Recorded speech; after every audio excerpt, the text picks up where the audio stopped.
Saudari-saudaraku dimanapun Anda berada, bertemu kembali dengan saya, Romo Tino SSCC di dalam catatan peziarah. Di dalam hidup kita mestinya belajar dari seorang ibu yang selalu memberikan yang terbaik, menemani sampai tetes terakhir perjuangan seorang anak sampai pada suatu kesuksesan, sampai suatu pada ketaatan. Dan semoga kita pun mampu meneladan Bunda Maria sebagai teladan, sebagai murid Yesus yang paling setia. Sebelum kita memulai permenungan dari catatan peziarah, marilah kita membuat tanda kemenangan Kristus. Dalam nama Bapa dan Putera dan Roh Kudus. Amin. Allah Bapa yang Maha Kasih, puji dan syukur kami haturkan kepadamu. Sudilah Engkau selalu memberkati kami, agar kami Engkau mampukan untuk meneladan Bunda Putra Tuhan kami Yesus Kristus, sehingga kami sungguh dapat mampu menjadi murid-Mu yang setia, demi Kristus pengantara kami. Amin. Saudari-saudaraku dimanapun Anda berada, sekali lagi saya ucapkan selamat pagi, Tuhan memberkati kita semua.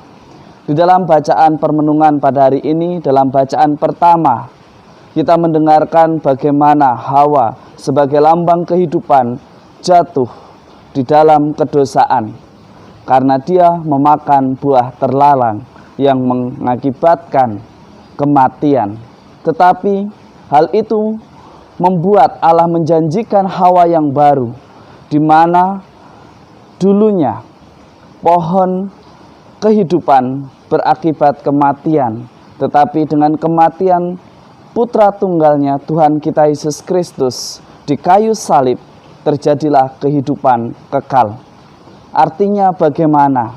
Kita diajak untuk memikul salib kita diajak untuk belajar memaknai hidup kita, bukan hanya terus-menerus jatuh pada kesalahan yang sama, tetapi bagaimana kita berani bangkit untuk berjuang menjadi manusia yang baru demi keselamatan sesudah kematian.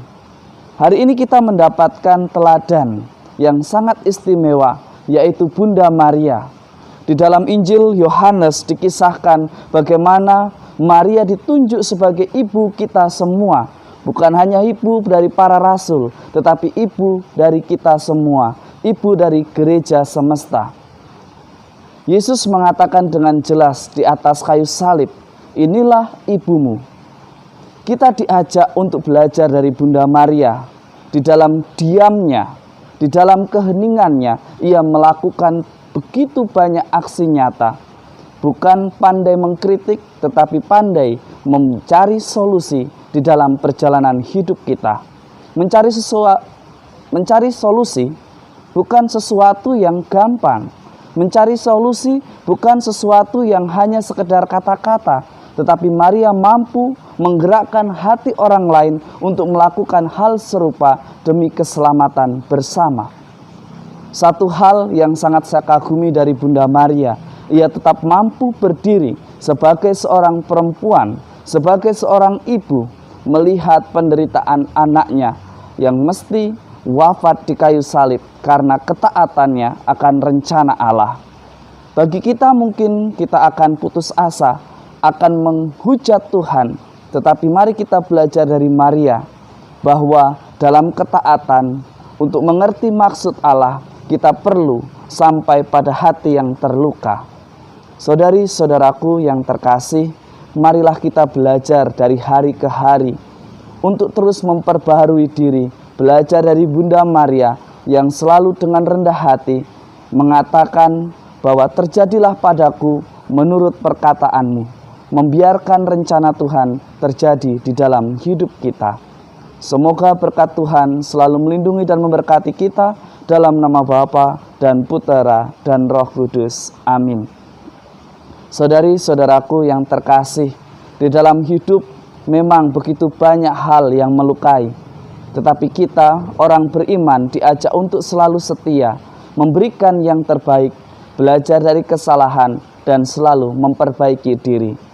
Selamat beraktivitas dan tetaplah mengikuti standar yang ditetapkan bersama di dalam new normal. Jangan takut akan perubahan, karena perubahan yang baik akan selalu membawa sukacita. Selamat pagi dan selamat beraktivitas. Amin.